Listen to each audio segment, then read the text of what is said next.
25 साल बाद जहां हर लाहौरी अंदरून लाहौर या गुलबर्ग का रुख कर रहा था बसंत मनाने के लिए, वहीं मैं अपने घर की छत को अपनी बेटियों और फैमिली के साथ मिलकर डेकोरेट कर रहा था, विदाउट नोइंग कि मेरे घर के इर्द गिर्द कोई पतंगबाजी करेगा भी कि नहीं। लेकिन मेरे मुताबिक उस बसंत का क्या मजा जो आप अपने घर की छत पे ना मना। और बसंत का असल कॉन्सेप्ट भी यही है कि हर इलाके की हर छत से गुड्डी उड़े, जो आसमान को रंगों से भर दे और बसंत को रंगीन बना। बस फिर बसंत के पहले दिन ही अर्ली मॉर्निंग मैंने अपने घर की छत पे जाके अपनी गुड्डी चढ़ाई, और पहली ही गुड्डी ने मुझे ऐसी चस करा दी कि इतने सारे गुड्डे होने के बावजूद मुझे लगा कि मेरे पास गुड्डे कम। बस फिर पहुंच गया मैं मोची गेट कुछ और रंगीन गुड्डों की खरीदारी करने और साथ में वहां की वाइब्स एंजॉय कर। अब गुड्डों की खरीदारी तो मैंने कर ली, लेकिन अवाम का एक समंदर था जिस पर खुशी की लहरें छाई हुई थी, और वापसी पे मैंने देखा कि वो लहरें पूरे शहर लाहौर में देखी जा सकती। फिर बसंत की पहली रात अपने दोस्तों के साथ मनाने के लिए मैं समनाबाद पहुंचा, लेकिन हवा ने उस रात मुझ समेत तमाम लाहौरियों को डिच करवा दिया। लेकिन फिर दूसरे दिन बसंत की रौनकें वापस आई जब लाहौरियों को ये बेहतरीन हवा अल्लाह की तरफ से तोहफा मिली। बस फिर ऑन कर दिए हमने सारे साउंड सिस्टम, और सबसे पहले मैंने अपनी बेटियों को गुड्डी उड़ानी सीखी, और फिर शुरू हो गए हमारे उन तेज हवाओं में धुआंधार पेच, क्योंकि बसंत का असल मजा ही इन पेचों में होता है। एंड लकीली हमारे घर के इर्द गिर्द भी कुछ छतों पर पतंगबाज मौजूद थे जिनके साथ हमारे पेचे लगातार चलते, और साथ में हल्ला गुल्ला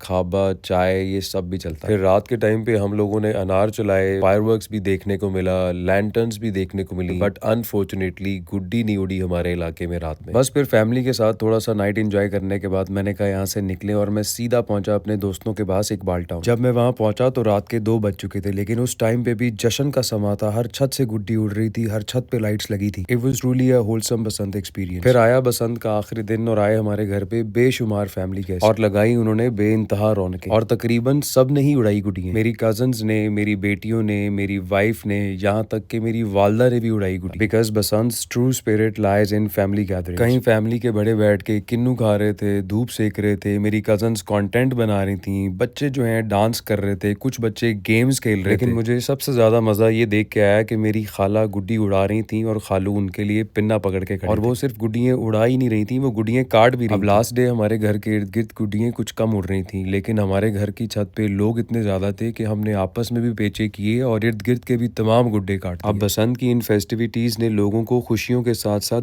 बिलियंस ऑफ रुपीज का बिजनेस भी जनरेट करके दिया। मल्टी बिलियन रुपीज की तो सिर्फ गुड्डियां और डोरें सेल, तकरीबन 10 बिलियन रुपीज से ज्यादा तो सिर्फ खाने का बिजनेस। और इन 3 दिनों में 10 लाख के करीब गाड़ियां भी लाहौर में एंटर हुई, बट निजाम कहीं पे चोक नहीं हुआ। अब इन 3 दिनों में ना सिर्फ पब्लिक ट्रांसपोर्ट को अवाम के लिए फ्री कर दिया गया था, बल्कि government sponsored 6000 Yango rickshaw rides भी अवाम को प्रोवाइड की। And I would like to appreciate and thank Punjab government and Maryam Nawaz, जिनकी वजह से शहर लाहौर में सेफ एंड सिक्योर बसंत वापस आई। एंड रूल्स फॉलो करने पे लाहौरियों को सलाम पेश करता हूँ।